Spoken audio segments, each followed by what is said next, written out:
All right.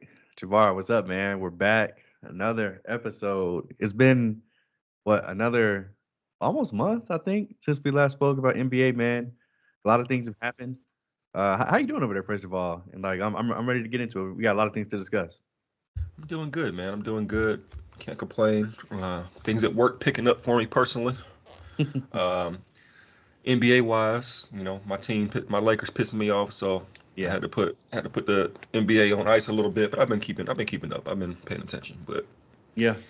Yeah. I know, right? Look. Okay, so we are going to talk about the Lakers, but I do want to talk about a few things that we've missed since we last spoke. And I guess in chronological order would be John Morant. Last time we spoke, he just came back from the Memphis Grizzlies. He was hooping, he was doing well, and then he tore his labrum like a week later, and now he's yeah, out for the remainder of the season. Really tough blow for the Grizzlies. Because I mean, with him back and Desmond Bain playing like the All Star that I think he should have been, but he also got hurt. Jaren Jackson Jr.'s been playing well. I think they really could have made a run for that play in, especially with the way the Lakers and other teams have been playing. But it's not meant to be this year, man. John Moran is out. What do you think? yeah. When it first happened, I was like, okay, maybe they're gonna like just completely call this a tank year, like a gap year, and like Mm-hmm. trade anybody who wasn't tied down. Shortly after, like Marcus Smart got hurt. Now he was out like 6 weeks through the trade deadlines. It was like that seems intentional, but okay. Uh, and like maybe like one other person, but Desmond Bain, Yeah, he Bain. got hurt too. So yeah, I guess it kind of sucks for them that I mean not only clearly it sucks that it's ruined their season, it's a lost season, but the draft isn't that strong supposedly. But hey, Mm-hmm. for a team that's a contender to add like a lottery pick talent even in a down year, I mean that's only a boon. It's only going to Mm-hmm. help in the long run, or it's an asset to trade or something. Mm-hmm. Yeah, man, I agree. And it's kind of just crazy to think where we kind of all started with this John Morant situation. Like, obviously, we'll never know, but he gets suspended for 25 games. He only plays like 5 or 6, and then he's just done. So yeah, I mean, who knows if he wouldn't have done all those things and he would have been in a better rhythm to start the season, would he have gotten hurt? Who knows? Yeah. We don't. I mean, we'll never know. But it's just an interesting think piece on my part. Um, let's talk about a few trades that went down. Really big one. Pascal Siakam got traded from the Toronto Raptors. They seem to be cleaning house. We talked about the OG Anunoby Finally. deal to the New York Knicks finally, right? Yeah. But now Pascal Siakam is also gone.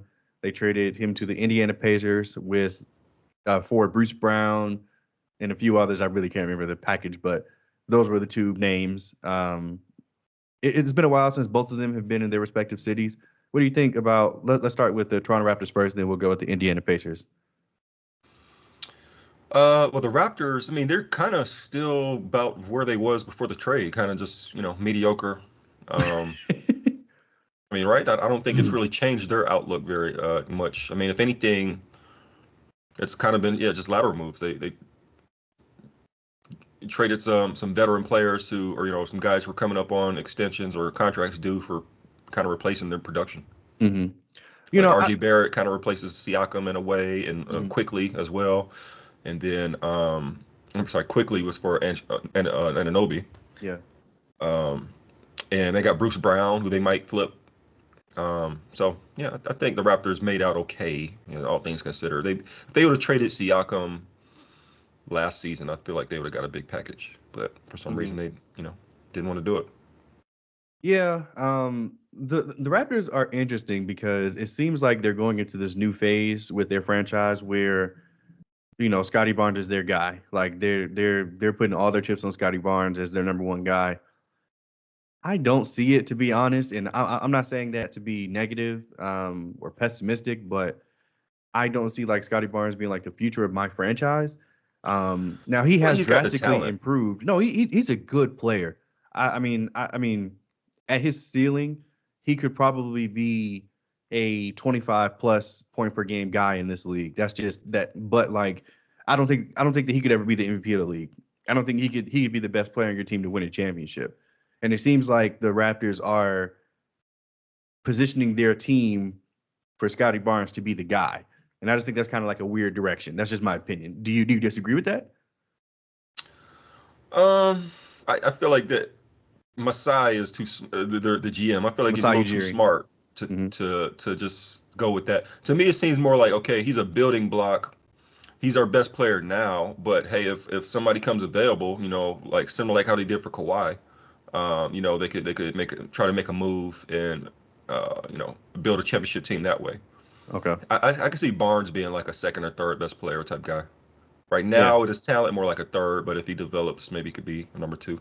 Yeah. Yeah. I mean, yeah, that's pretty much how I feel. That's pretty much how I feel. On the other side of the coin, though, the Indiana Pacers, they got a lot better, in my opinion. They added Pascal Siakam to a team that was already really rolling with Tyrese Halliburton, Miles Turner, Buddy Hield, Benedict Mathurin, and a whole bunch of other guys. Andrew Nembhard, Andrew Neesmith, I believe his name is. Uh, they just got like a whole bunch of guys that are just hungry, that are really behind Tyrese Halliburton and Rick Carlisle, that are playing a good brand of basketball. Unfortunately, Tyrese Halliburton did go down with a calf injury, I believe, or a hamstring. Hmm. So he's been out for the better part of a month. I think he But just got back in he the did, last game. Yeah. yeah. But he's on like this bullshit 22-minute restriction, so it's still not the real thing. Like him and Siakam only played 2 games together, Mhm. so it is kind of hard to get like a full picture on the Pacers. But with or I guess I should say on paper, do you think this Indiana Pacers team has what it takes to make a deep playoff run? I mean, honestly, I don't think so. I don't think Siakam's that Wow. good, but Oh, okay. um, I think let me see. I'm not trying to say he's a bum or nothing, but Sure. I don't think he diversifies. I don't think he's that diversified of a scorer, that dominant of a scorer, or all around player. Excuse me, that jumps out like that to me. To me, he seems just like a athletic guy who's just keep getting better, but he also goes right a lot, does a spin move. He's kind Hmm. of really robotic with his moves, but he's just mostly effective. Hmm. Pretty good shooter for his size and all that. But to me, he's like you know a leveled up Jeremy Grant. It's not like all that to me. Damn. Okay. Back in the day, he would have been a tweener kind of. Which Hmm. now tweeners are in style, but I don't know. Stromae Swift, man. Stop, bro. Stop. That's disrespectful. Look, okay, so I didn't expect this take. I thought that we were in agreement, Man. and I thought that you were going to say the Pacers have what it takes to go to the finals, which is No. pretty much what I think about them. I think the Indiana Pacers. I mean, low key, even before this trade, I think they were probably like one of the most dangerous teams in the Eastern Conference. Like, I I don't think the Celtics wanted them in a first round matchup. That's just me being like, I mean I thought it the was the Bucks. Yeah, the Bucks they had well, no, trouble with. yeah, the Bucks and the Sixers certainly don't. But I'm just saying, like, the Celtics are the number one seed. They've been the best team in the league all year. But even the Celtics have had trouble with the Indiana Pacers. They've beaten them, but it has not been easy. And they have nothing but Tyrese Halliburton. So adding Pascal Siakam to that, I, I don't know, man. Like, I mean, this isn't the NFL where it's just, it's just one game and you're out. Like, you've got to beat this team 4 times and you've got to outscore them 4 times. I don't I don't know if anybody in the East can do that. That's my opinion. I mean, you know, matchups are I everything, see but them getting flamed out in 5 in the first round. I mean, in the playoffs, it's a different game, man. You saw how they couldn't perform in the in-season tournament championship. And like once you lock down and play somebody who playing for real, I mean, you telling me Drew Holiday and all of them wouldn't have a plan for Tyrese Halliburton? It's their first time in the playoffs. They're not gonna do nothing. mm. I mean, history says that you're right. I mean, that's why there's a lot of people that are not worried about Oklahoma City or Minnesota because they're so young, they're not battle tested. But 100%. I Yes. don't know, man. I mean, like, okay, I'm not saying that they're going to win the East. All I'm saying I is say that if I wouldn't be surprised if they came out of the East. That's all I'm saying. Like, I I would would be not be shocked. surprised. I wouldn't be, put it. I would let me flip this. I wouldn't be surprised if they upset somebody, but I would be absolutely floored if they came out the East. Yes, yes. Okay. Okay. But I could Um. see them taking down a Philly. Boston been upset a couple times over the last couple of years, so it's usually if you upset the Celtics, you usually make it to the finals. But Mhm. um, yeah, it's some interesting upstart potential in the East. Well, Yeah. in both conferences, but we'll continue. Yeah. The Miami Heat. they made a deal. They they sent fucking Kyle Lowry to Outworld for Terry Rozier. Um, it. I mean, look, the Charlotte Hornets are going nowhere. They've been going nowhere. So I get them wanting to do something with Terry Rozier. Like, I'm pretty sure he was on an expiring, and the fact is he can help somebody. And They had to have got a pick for him or something, right? Why did the Hornets do that? yeah, I'm pretty sure it was Kyle Lowry and 2 second-round picks. I could be wrong, but I think that was the deal. Hmm. But look, I really like this from Miami. Like I really do. Kyle Lowry was giving them nothing. He's low key been buns for years, but nobody wants to admit that. Even Big though, buns. even though Pause. this is wow. That's kind of like the running joke because he's Yeah. Kyle Lowry right, thick. What? right. That's no, we're insane for that. Terry Rozier, even though the process has been slow, I do think that this makes the Heat better, and that it makes them more dangerous. What do you think about Terry Rozier going to the Miami Heat? Yeah, I 100% agree. The Heat are a weird team though, man. They keep having They these are. highs and lows where they're looking like shit, and then all of a sudden, they run out 8, 9 straight, and then now they lose 7 straight. So I can't really put a finger on it, but I like their team.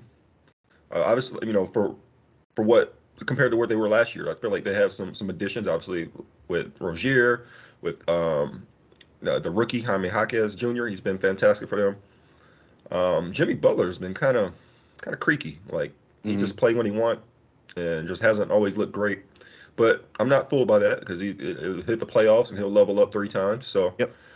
it's hard to tell. I guess they just want to make it in and they'll do what they do. Yeah. But on paper, I feel like they're going to be really dangerous in the playoffs.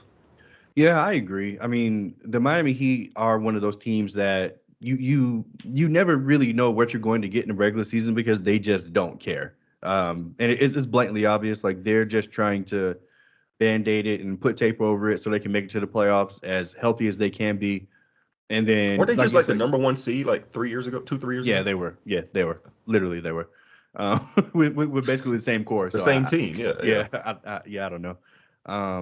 But yeah, I mean, even if they make it as an eighth seed, which they did last year, they can still make it to the NBA Finals. Jimmy Butler's going to average 30 plus. Bam Adebayo is going to level up. Eric Spoelstra is going to have a game plan. Duncan Robinson all of a sudden going to be shooting 50% from three again. Tyler Hero is going to be healthy. So, Terry Rozier only adds to that. So I mean, I say all that to say I'm not really worried about Miami as presently constructed because I think they're on like a 7-game losing streak as we speak. They just won a Um, game, I think, yesterday. But yeah. okay, yeah, good for them, Jesus, because they looked bad. Let's talk Shout out about. to Eric Spoelstra getting, I think, the richest contract in the league Oh for yeah, a coach. Well yeah, he deserved. got an extension. Yeah, shout out to Exposure. What is it, like 150, something like I that? don't think the terms were announced, Oh, okay. but they just it was all everybody was just saying it was the most lucrative. I think Greg Popovich had something like It was like 7 years, and I thought it was like it 80. was yeah, it's basically like 7 years, 80 million, something like that, where it turned out to be Mm-hmm. 15 million plus a year. I guess Mm-hmm. Eric Spoelstra's in that range, so Mm. or above, so good for him. Well deserved. Let's talk about the Philadelphia 76ers really quick, man, because Joel Embiid, he just scored 70 points 2 weeks ago. But now he's At the a cover. cost. Yeah, right. Yeah. I mean, now his knees is acting up again. But now, unfortunately, he's the cover story for this 65 game thing that the league has implemented this year. If he misses, I think it's only 4 more games if he sits out tonight as we I speak. believe so. It's left, yeah, somewhere around there, 5 or 4 games. Yeah. Yeah, then he won't be eligible for MVP. He's gone on record numerous times stating that he does not give a fuck about the MVP. He wants to be healthy for the playoffs.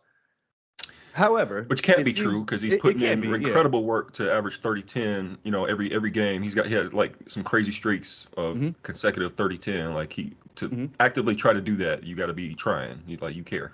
Yeah. Well, So more I props to him mean, because he's been dominant, like yeah. ridiculously. Look, I mean, it's been so fun to watch Philly and watch Embiid, which is interesting to say because a lot of people don't like him now because he foul baits and he's shooting like 15 free throws a game. Well, stop fucking fouling him. I mean, Well, whatever. I mean, he's really good at it. Like you'll just He be is. playing straight up, and he'll just like, Yeah. dang fool.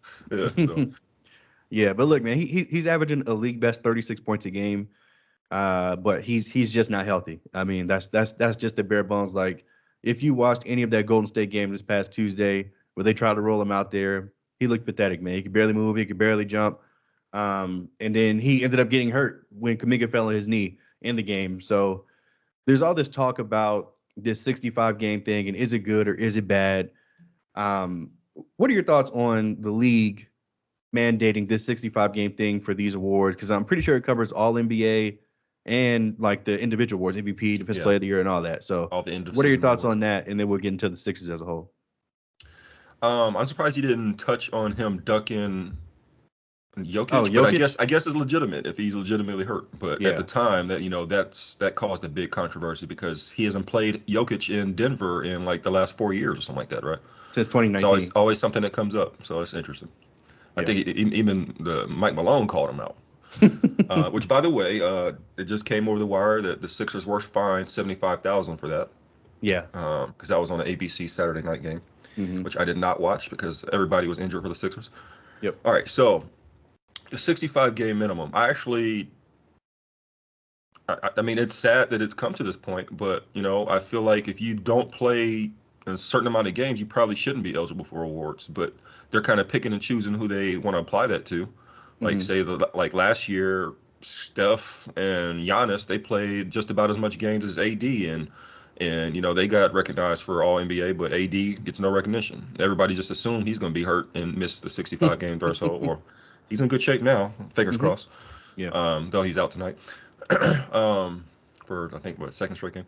Hmm. So yeah, I feel like health is a part of it. How dominant are you if you're not playing? Like Yeah. how can you make your mark on the season if you missed 40% of the season or whatever?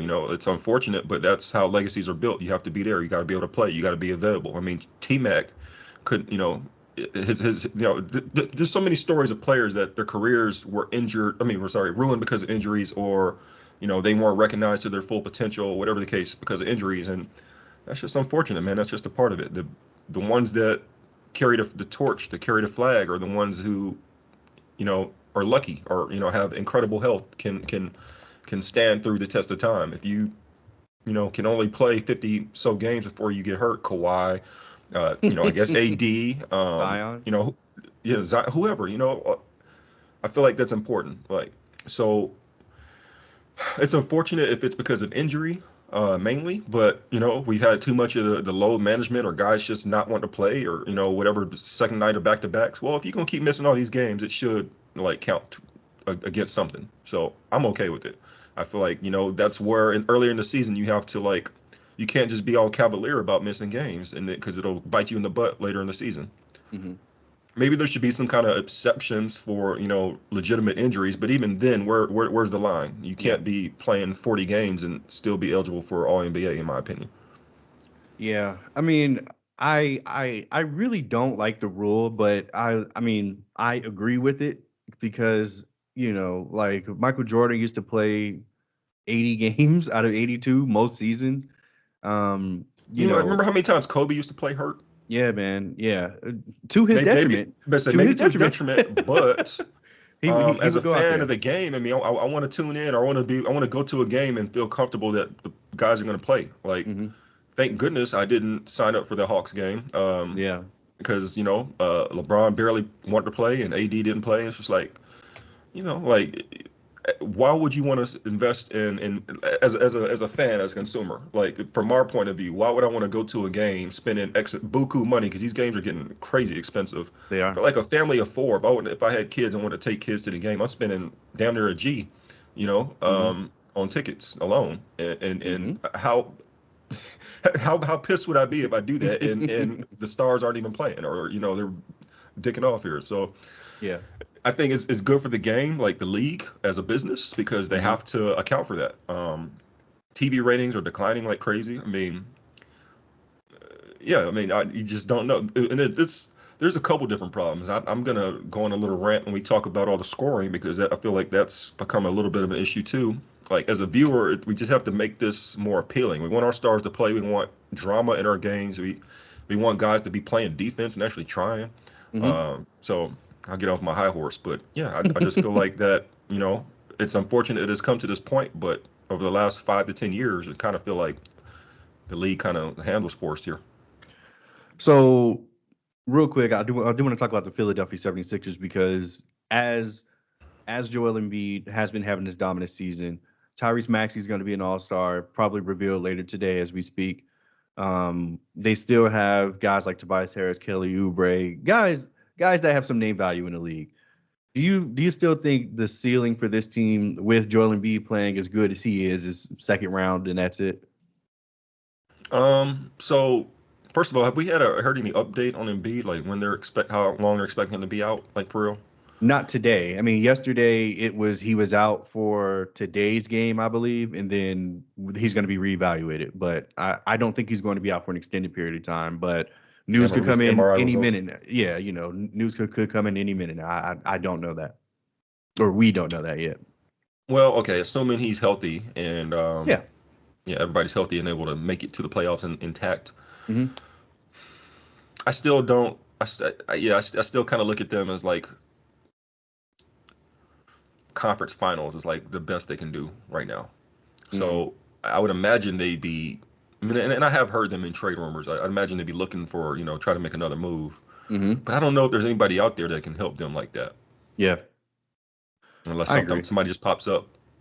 Yeah. You know, is like Yeah. how say when KD he just popped up and say I want to trade, like that was out the blue. Everybody's fingers crossed that somebody's just gonna ask for a trade. Come on, Steph. Come on, LeBron. Yeah, no way. Yeah, man. Look, it's unfortunate again, but I absolutely agree. I don't feel like Philly has enough to beat either the Celtics, who they can never beat, or I mean, I said it earlier, but I think if they get matched up with the Pacers, they're going to lose. Embiid might average 50, but they're going to lose. Like, Do you think if they had Harden that they'd be any better? Like when you look at it like that, like championship wise? uh I don't know, man. Maybe. I mean, because Harden, I don't think they need somebody like Harden. I really think they need somebody to replace Tobias Harris. Like they Well, I need was a going to better ask that Tobias too. Harris. What do you need? What do you think they need? Okay, so Yeah, more of like like a they 3-4, somebody on the wing. yes. Yeah, like I mean, like you've got a perfect guy to run the show on Tyrese Maxey. Like he can drop 30, get you 10 assists. I mean, and you can obviously dump it down to Embiid, he can draw the double, but you need that third guy. Like I feel like people underestimate how important that third person can be for you, especially when you're trying to go deep in the playoffs. So yeah, man. I And it mean, don't got to be a star, but it's got to no. be somebody who hits all the intangibles that your Yeah. stars can't do, type thing, Hmm. yeah, or are Yeah. not great at. Yep. Yep. Honestly, somebody like a Siakam would have been interesting there, or I Jeremy agree. Grant. I guess still he's available. I agree.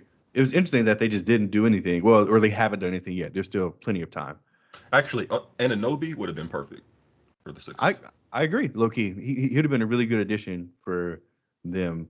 Um, let's talk about the Milwaukee Bucks, man. Adrian Griffin, 28-12 record, I tell you got what, man, fired.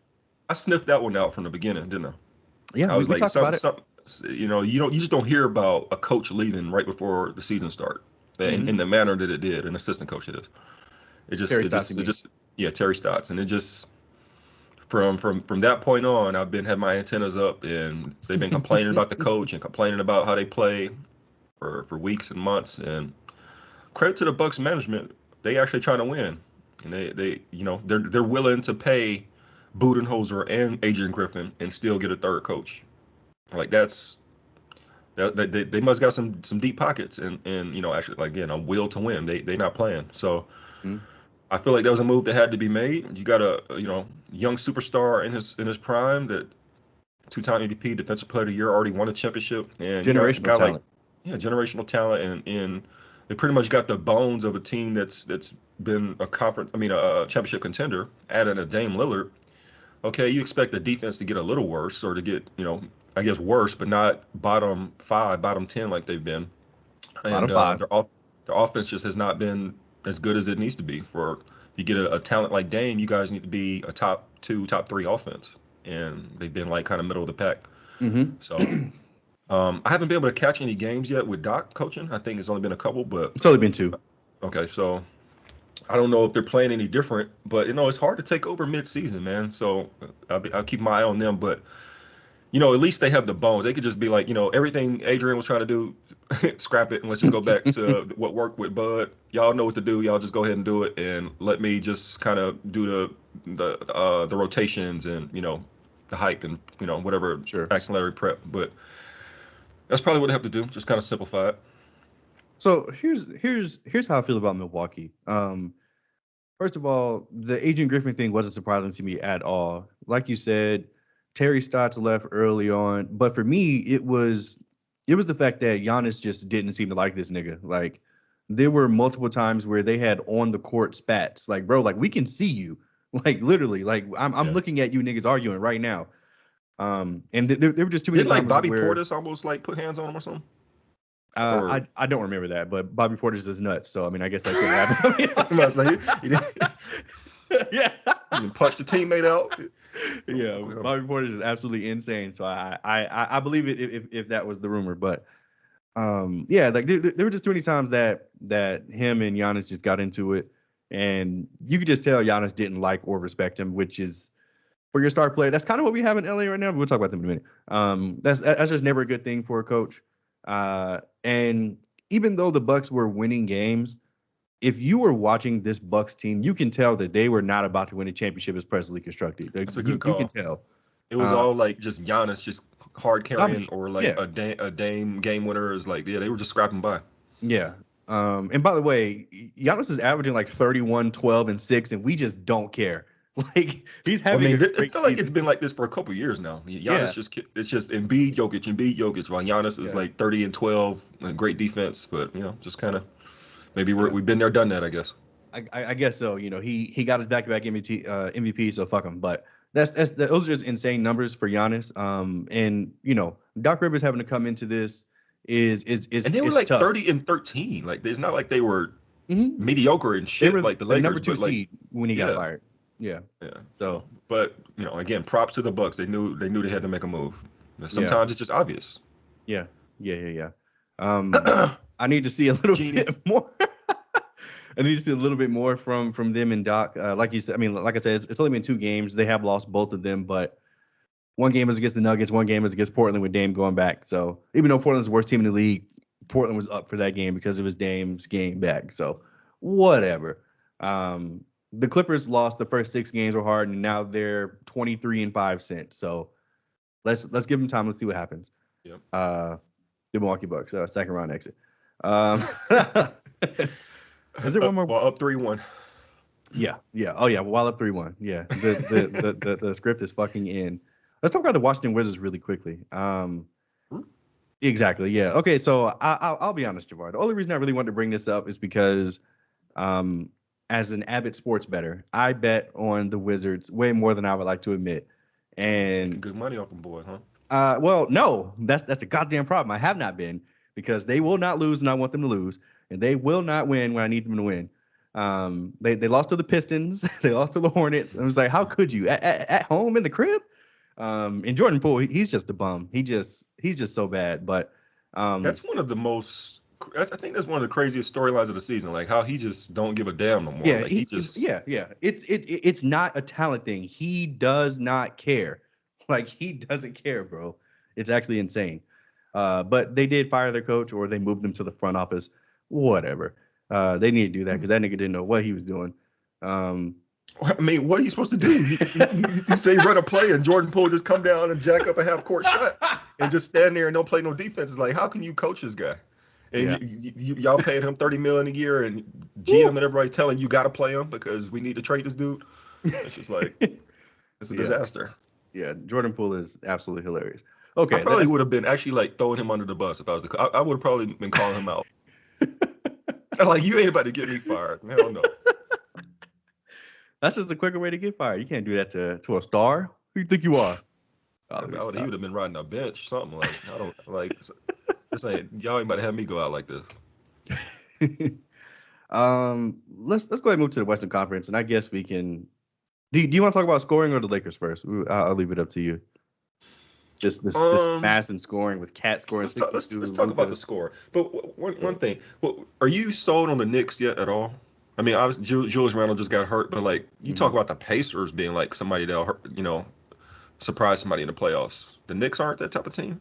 No, sorry. Okay. They just don't have enough. That's just my opinion. And Russ, I'm sorry. I know you're watching. I know Actually, you're. I I don't. legitimately think they have enough to at least get to the conference finals. I do. They play No. defense, they control the pace, they rebound like crazy, and now they got just enough scoring punch, I think, to like make some Maybe noise. maybe if they were healthy and they had Hartenstein and Mitchell Robinson back, because I feel like they're going to need those guys for Giannis and Embiid. Uh, Well, but yeah, I mean by the playoffs, yeah. I don't. Well, Mitchell Robinson, I guess he could be back by the Yeah, I think playoffs. because they tried to get an injury exception for him and they Yeah, were they denied. denied So it. Yeah, I guess he's due to be back here soon. I don't know about Hartenstein. I know he just got hurt recently. yeah. I mean, but And look, Randall, he should be he'll be back. I out don't know for how effective he'll be with the, dislocated shoulder. to Yeah, come back and dislocate his shoulder. I think it was a shooting arm too. So, yeah. yeah. But look, I mean, Jalen Brunson this dude is amazing. I mean, I love Jalen Brunson. I have no hate towards him or the Knicks. But I don't know. Like I think it's just because they've been mediocre all my life. I just don't believe. Like I just don't. I feel you. Um, I feel like they're it's gonna have just to show something me. I changing. mean, They've got some good management now. They're making good moves. It's pretty surprising. Like you said, the Knicks have just been dog shit all our lives, even most of my life, except for the '90s when I was barely watching basketball. So, yeah, um, that yeah. one good So year I with get it. Melo. But All right. So all this scoring. Let's talk about it. Go run through yeah, it. man. Karl Anthony Towns 62-point night. He had And they got 50. benched. Oh, Yeah, he had 57 in the first three quarters, and then he proceeded to play the worst fourth quarter basketball that I've ever seen. He did get benched. Ended the game with 62 points. And then a few nights later, Joel Embiid had 70, which was just ridiculous. Luka Doncic had 73 in Atlanta. I was so scared. I thought he was going to break Kobe's record. It is a record to me. And, all of that got all of the talking pundits hyped. And, they were just like, where's real basketball at? All this scoring is not good for the game. And da da da da. I have a different opinion, but what do you think about all of this scoring and why it's bad for the game? well, I mean, the scoring is because, okay, of course, there's the influx in 3-point shooting. There's Mm-hmm. the increased pace because now the shot clock, if you get a rebound, offensive rebound, instead of it resetting all the way to 0, it goes to 14. So you only get 10 seconds back. So you're influenced to hurry up and take another shot. The what they call it, the open break foul when you're in a The fast take break, foul. take foul. Yeah, so they took that out just like last season, right? And that Yeah, that this helped is the explode first year. scoring. Yeah, I mean, I think that's really been one of the main things because now when guys get off, they weren't able to just stop that break. Now if you do Mm-hmm. that, it's automatic 2 free throws and the ball, I believe. And Mm-hmm. now guys will either just do that and get burnt or they just let them go. So scoring's way up.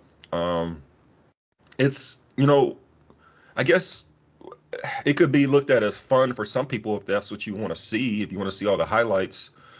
For me, it's just like it's messing with the integrity of the game, man. Like we haven't seen scores this high since like the 70s, and that's back when they literally was just doing fast breaks all the time. Nobody's playing defense. Nobody could. So like some of the stats and stuff now are getting skewed. Like everybody's averaging 25 plus, man. Like that used to be like the marker for like an elite score. Now it's like if you're not averaging at least 30, I guess that's the mark. And I just don't like that. I feel like a lot of records are gonna get broken. A lot of you know, when you compare eras, you look at stats, it's gonna like look like shit for the like people in the 80s, 90s, 2000s compared to the scoring now. And that's just kind of what I'm looking at. The integrity of the game. It's just how can you really like it was already hard to compare eras because of various reasons, but now it's Mm-hmm. just like it's a different game. Like it's not the same game I grew up watching like at all. So I hear you, but this is my counter to that. Last year there were only 6 players that averaged 30 points. That hasn't happened in the league since the 70s or the shot clock era, which I think was like 75 or whatever. I don't know. This year it's only 4 players that are averaging over 30. It's Embiid, Luka, Shea, and Giannis. I mean, I think that's good. And look, I What mean, about the entire scoring? Like the average scoring is now like in the 115s, 120s. yes. So So that means everybody's that's my stats are next up. point. Yeah. So everybody's stats are up, but it's not like we've got fucking Rui Hachimura dropping 50 or like bums or like mid-tier guys. Like Luka Doncic is the future of the league. Joel Embiid is just won an MVP. Devin Booker is he's probably the best shooting guard in the league. That's actually a fourth thing I forgot to mention: the influx, the strategy of just give your best player the ball all the time and just increase their usage. Which that's okay, but that's definitely been a trend, like since like the Harden in the Rockets days. Now everybody's just saying, hey, what, why have this guy shoot when I just have my best player shoot more or my best player create offense more? Which that's cool. Yeah. But yeah, I mean that's like my main thing to say, that I do think that it's not a negative. I'm not going to say it's good, but I don't think it's a negative. Now, if we have the Tim Thomases of the world dropping 50, then it's like whoa, whoa, whoa, whoa, whoa, or just some of those mid tier guys. But it's the best players in the league, and this is what they've always done. Michael Jordan scored 60, Kobe dropped 81. I mean that's just the way it is. I mean That did not these happen as guys. frequent though. I know, but like these guys are better. Like, and I think that's also a neat fact that we need to face. Like, the talent level from 20 years ago is drastically different than it is now. And that's the Like, fifth point. That's the yeah, like guys 100%. are just way better now, man. Like, I mean, The skill. I mean, everybody can do a Euro step. Everybody can do a step back three. mhm, Those used to be specialized skills. Now everybody can do it. So 100%. yeah, The talent has been. I mean, it's the highest it's ever been. ever Nobody been, can deny that. yeah. So, So yeah, I don't know. I feel like there needs to be some adjustment with that. Hmm. The players are bigger and better than they ever been, and more athletic than ever. Hmm. So it almost feels like the floor has been shrunken. I mean, everybody can shoot 25-foot threes, but maybe we should still put the line back a little bit, maybe 25 feet. I don't know. That might not be hard to some people, but instead of just these walk-up three-pointers, just add a little more depth to them. Maybe I'm thinking this we should consider in the NBA is making the court bigger, Wow. increasing it, pushing the line back a little bit. Either that or Give the defense more rules, I think. yeah, well, that's part of it. But I mean, what kind of rules are you thinking? Like I removing think defensive 3 seconds or something? Like what? that's okay. So that was my number two, but number one is they need to add some form of hand checking. And That's possible. Yeah. okay, and guys, hear me out, because I know, I mean, y'all are just thinking about, the Knicks guard that would just grab you and he just couldn't go by. That's not what I'm talking about. John But Starks. like, yeah, that's not it. It's not Greg Anthony. Oh, Why can't I think of his name? he played for the Knicks too.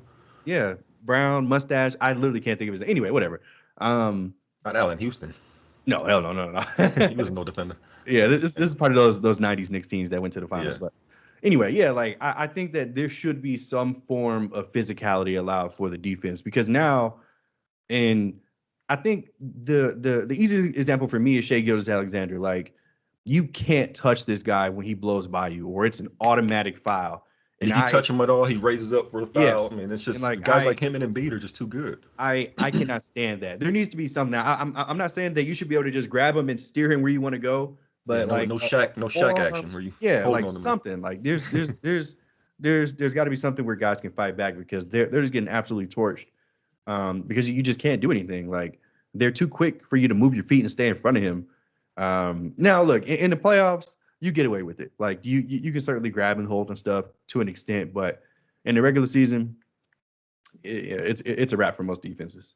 It just Yeah, is. so maybe let them hold for 3 seconds or something. I don't know. I don't know how you would even do that, but Yeah. How would you officiate that? That'd be incredibly difficult. Yeah. I feel like something's got to give because the toggle on offense went a little too far for me. I mean, throughout the regular season, it's just ridiculous. And Yeah.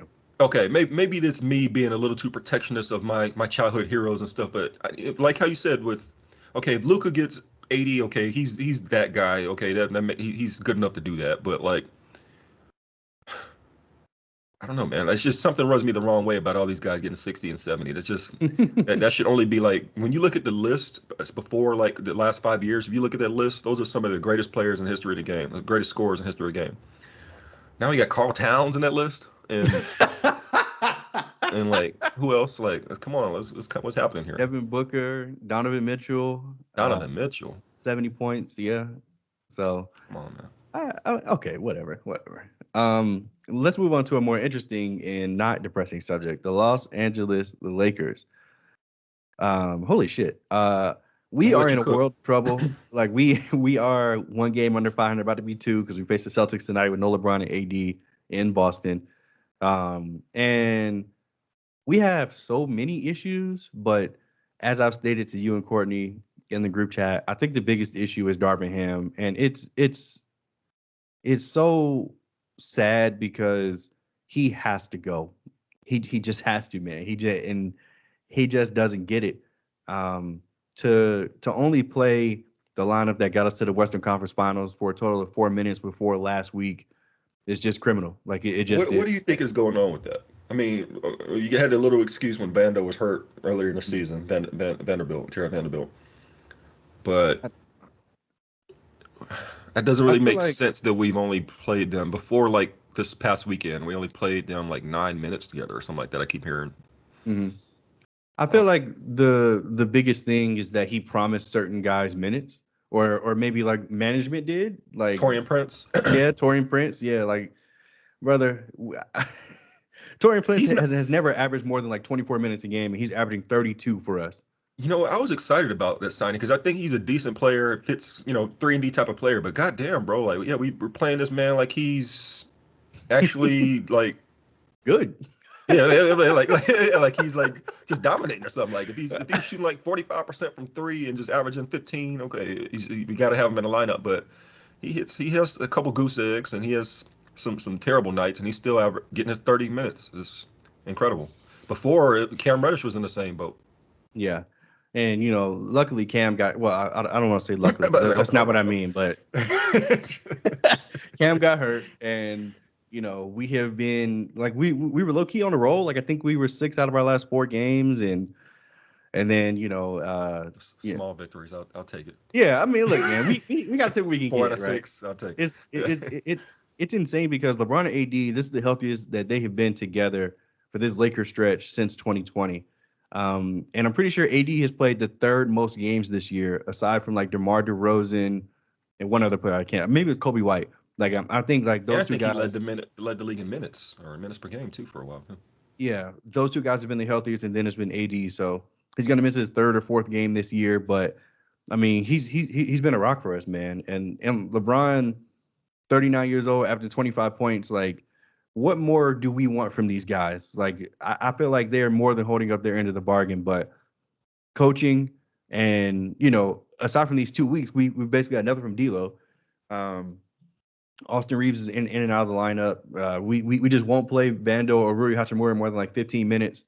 I think I think I think coaching is our biggest issue, but I don't know who's out there to replace him. So Yeah. I think we're doomed. Is the conclusion? Like, there's nothing we can do. LeBron can opt out this summer and bounce.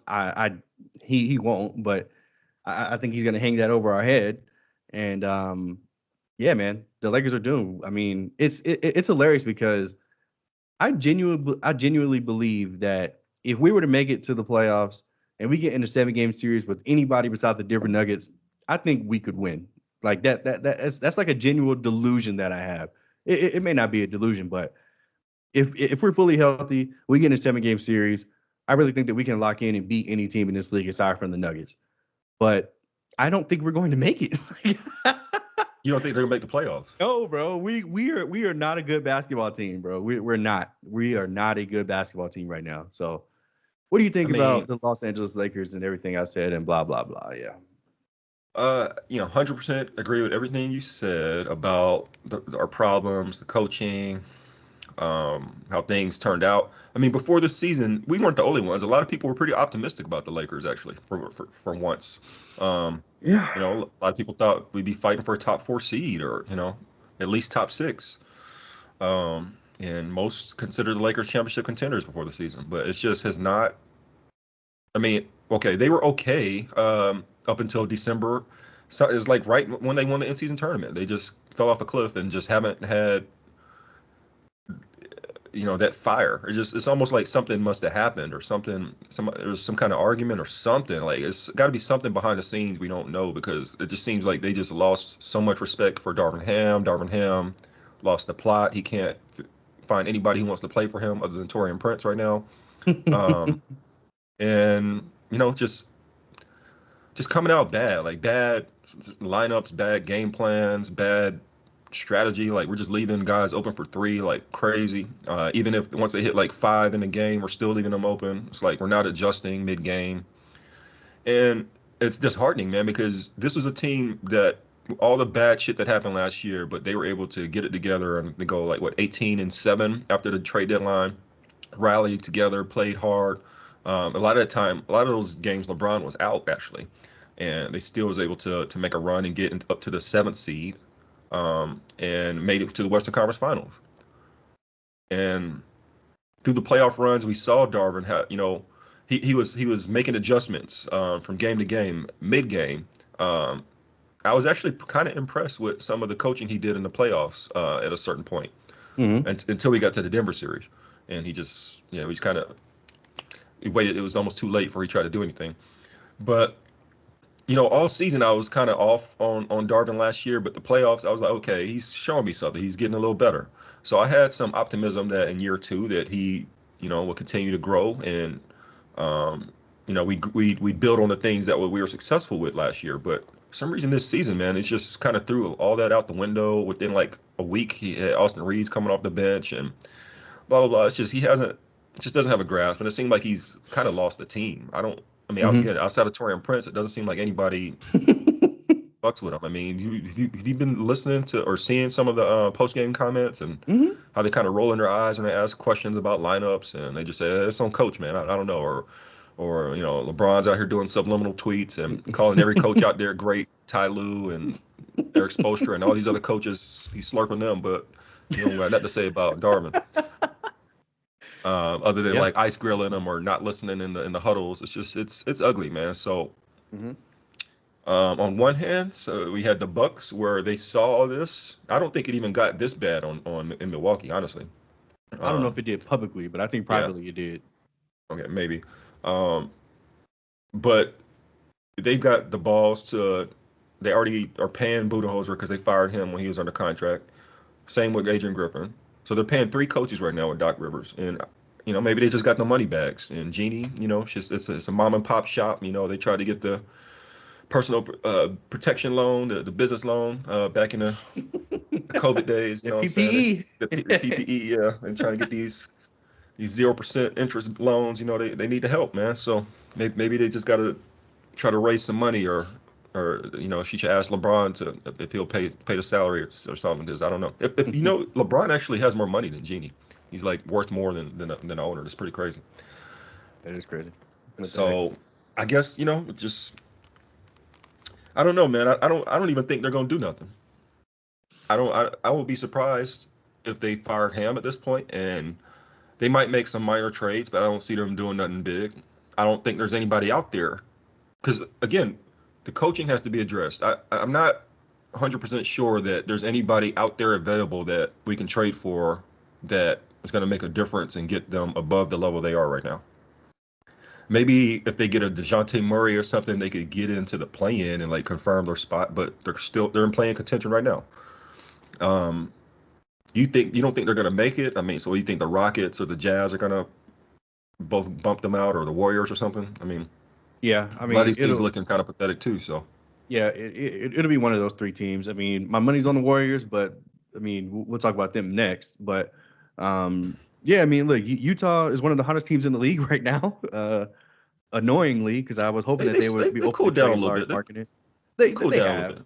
They have, but I mean, they started January with like 8 or 9-0 or something like that. Yeah. Like it's just an annoying time for them to be so good, because I was really hoping that they would trade Larry Markkinen, but whatever. In Houston, yeah, I mean, they whooped our ass the other night in Houston, but yeah. I mean, when's the last time this season that you went into a Lakers game feeling confident they was gonna win? Oh my God. I don't know, man. And look, I'll say this: December. We play the Pistons in a week, or in about 2 weeks. I'll be going to the game in LA. I'm betting on the Pistons. Look, unless we make some moves, they're gonna be There's some real potential for this to go. I mean, I guess that's what you're predicting. Like how that first Westbrook year where they just packed it in and said fuck it and just bowed out the playoffs. Yeah, yeah, that's very Maybe unfortunate. if LeBron and AD don't see a path to actually being able to win nothing, maybe they might just play the minimum amount they need for postseason awards and go on and sit it down, shut it down. It's disgusting. I'll tell you when I really got lost hope is this exact game. It was the Nets game a few weeks ago when they got blown out by the Nets after they had a fantastic victory against the Mavericks and the Thunder back to back. Once they got blown out by the Nets, I was like, man, because it felt like we were ripe and ready to try to make like a nice little run and try to win some games straight, but they just can't get it together, man. And man, the Lakers used to bring me so much joy when we were younger, man. Damn, as an adult, it's just been pain. Yeah, it's been hard. It has been hard, and I know a lot of people are, listening to us Oh, right woe is now. me. Oh yeah, Yeah. Well, y'all guess got 5 what? championships or I whatever. fucking Yeah. am sad. You're right. I'm sad. I expect to win every goddamn year, but we can't do it. So whatever. At least be in the. I mean, I feel like we're on the verge of being irrelevant. I don't think. Well, I mean, unless LeBron leaves, we won't be irrelevant. But On that note, I mean, I'm off. I'm out. I mean, like I wouldn't mind trading LeBron. Honestly, I kind of hope he wishes he asked to be traded so we could trade him and get some picks for him, I would or love try to that. try to get some picks for him. I guess he might not be worth that at 39. He might not want to give up any picks, but if possible, I would consider entertaining that. If we don't make any moves within the next, up until the deadline, if LeBron comes up on Thursday and be like, "Hey man, I'm trying to go to Philly," I'd be like, "All right, we'll bet. Let's do it." I would too. LeBron did his job. He won us a championship. Thanks, man. Bye. Because Bye. we need to try to get some assets together to try to make a run at Luka Doncic. So, in my opinion, I'm ready. I'm ready. I'm on to the next era. I'm just Oh what we got to shit. do. Okay. AD might be able to be a part of it, but if not,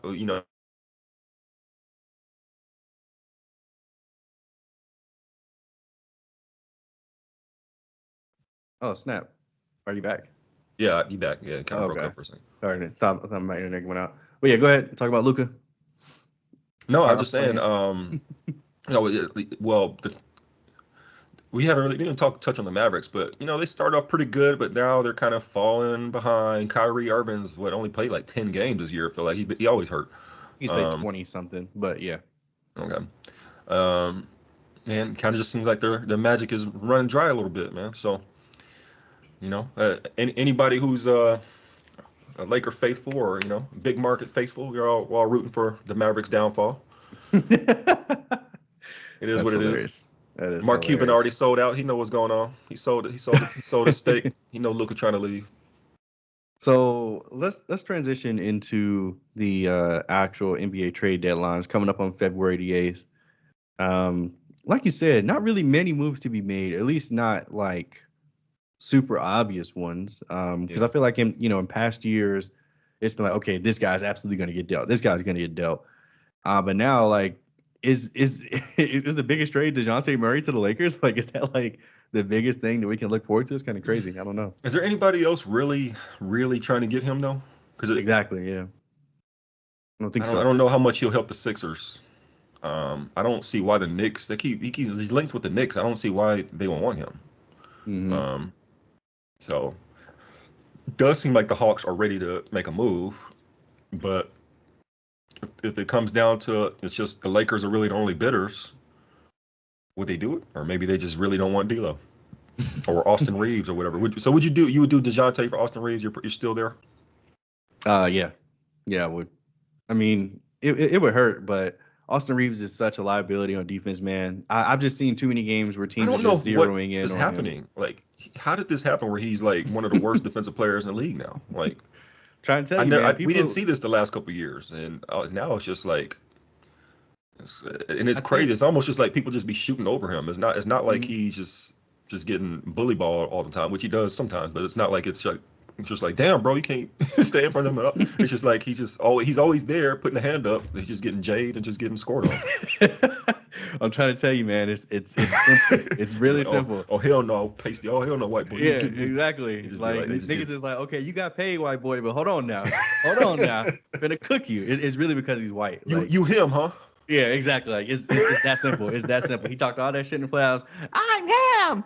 I'm him. So yeah, the rest of the league is like, okay, let me humble you.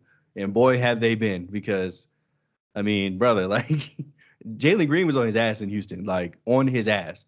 Who do we just play? And DeJounte Murray. DeJounte Murray was on his ass. Like I'm pretty sure he had like 10 straight in the fourth quarter. I'm just like on Reeves. Like Reeves looking bad. Like man, like so yeah. I would do the deal.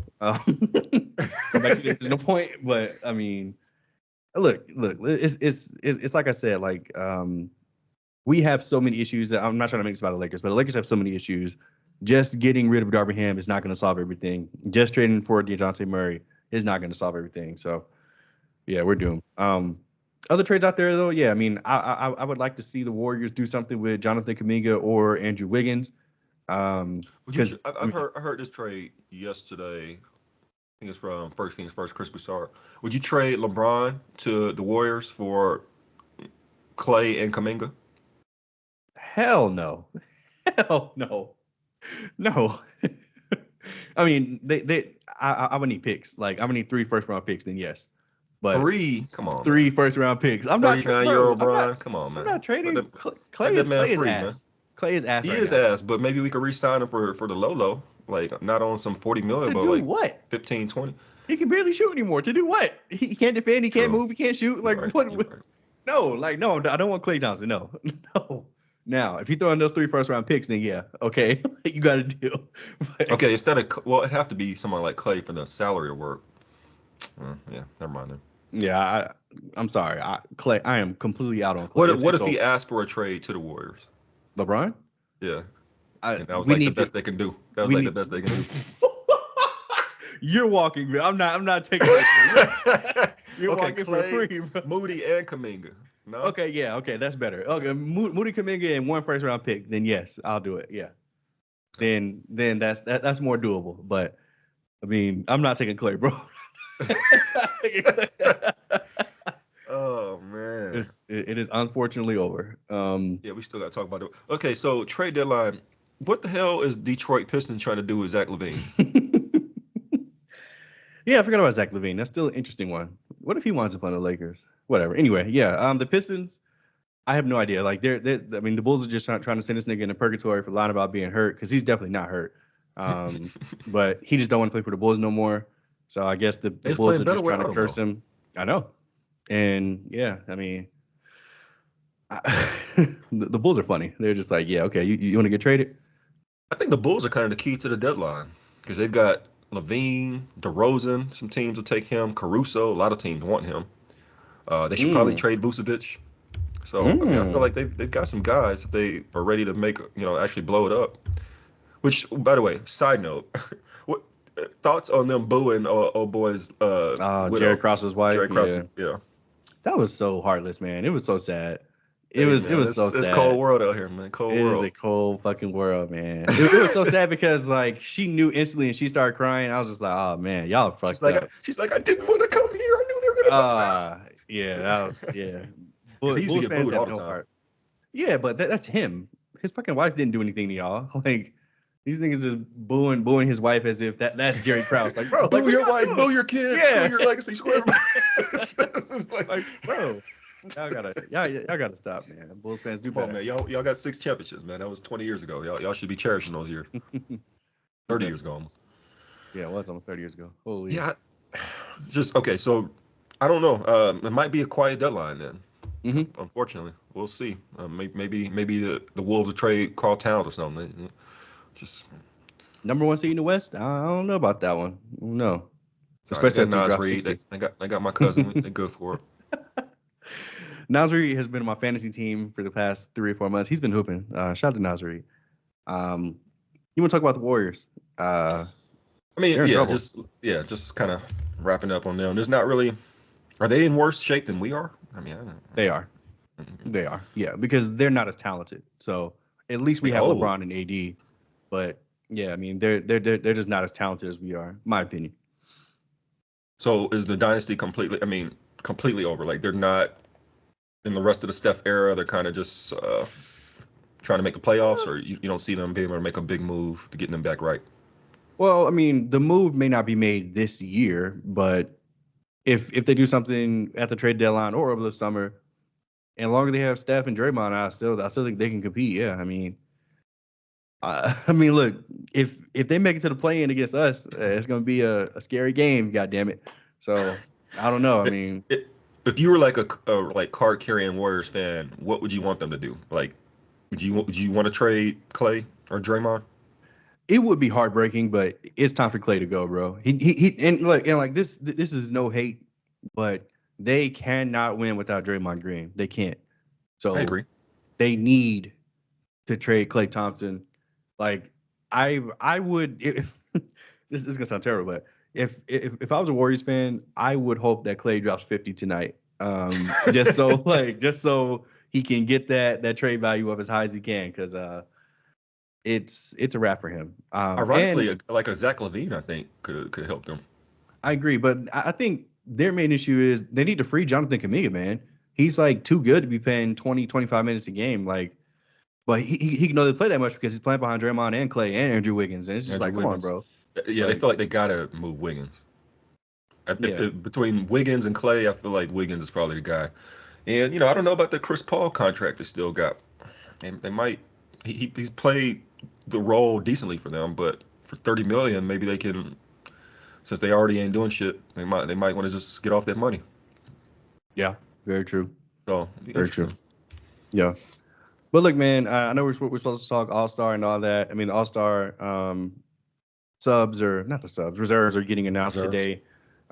So hopefully everybody, Anthony Davis is I on say, the come on the on, man. ballot. I feel like they be really doing him wrong, man. He better make it this year. He's having a great year. He's been healthy. Got no excuses other than our record, but fuck that. What do you think about Trae Young? 27 and 11 this year. He's probably not going to make the All Star team. He might make it as an injury replacement for like an Embiid or something, but Oh yeah, I yeah, forgot. Or Randall. or Randall, yeah. I I don't mean, know, it's tough man. because it's Halliburton, But he's Jalen starting. Brunson, Dame Lillard. He's still having a good season, even though it's He's not starting. quite up to his standards. Yeah, I'm Yeah. just talking about just listing all the guys. Oh, the Like, guys. Oh, okay. so Paolo uh, Banchero, I'm talking Bam about at the Adebayo. guard, Oh, at the at the guards. Oh, well, yeah. I mean, Tyrese Maxey and Maxey. Yep. Donovan Mitchell. I mean, those guys are for sure going to make it. I think So Jalen Brown, I think, is a guard. I think no, on the roster. he's a front court forward Oh, player. okay. So, Okay. but I mean, there's only two guard spots. So if Tyrese Maxey and Donovan Mitchell are going to get it, then Trey has to go into that uh, There's, utility or whatever it's called. are you talking about just the reserves? Okay. Yeah. Yeah. Yeah. Um. So, Yeah. There's two. So it's what, 7 total spots here for mhm. the reserves? Yeah. Yeah. So So it's two of those, three front court, and then two auxiliary. yeah. I don't know. I don't know. I don't think I've seen or heard him listed in a lot of people's Yeah, reserve ballots. So that's what I was saying. Like he's left he off of get, a lot of people's ballots, which is crazy. his numbers. Yeah, his numbers are like scream all star, but they just don't win, man. And everybody kind of knows he's kind of doing parlor tricks out there. I mean, I'm That's saying hilarious. like he like foul baiting and just taking terrible shots. It's not like winning basketball, so kind of turned off a lot of fans and observers. That's crazy, but it's probably accurate. Look, Trey, I'm rooting for you, man. I hope you make the All Star team. Me Um, too. I'm also if rooting for the Hawks to trade him. It'd be nice if the Hawks just blow it up. It's not gonna work. I mean, you got Luca coming here dropping 70 on you. He should have been on the Hawks. Just give it up.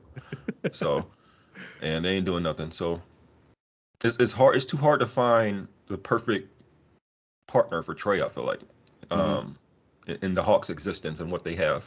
Maybe he needs to go somewhere where they already got a guy. I know he sounds really interested in San Antonio. I think that was his team. He grew up either that or OKC Thunder, the team he grew up watching as a kid. So I think that'd be interesting. I actually would like, or would sorely love for the Spurs to get a point guard. Like, Mhm. and as much as people shit on Trey Young, I think he'd be pretty fire for them. So He'd be a great point guard to match up with Wemby because he would yeah, throw Wemby the ball relentlessly, um, and Wemby could which try we to need. protect him a little bit on Hmm. defense. Yeah, So Greg Popovich, RC Buford, yeah, make it happen. make a move. Make it happen. All right, man. Look, great pod. Went a little long today, but that's okay. We had a lot of things to discuss. You know how we do. Yeah, of course. And we'll be back for the next one. Appreciate it, man. All right, man. Later.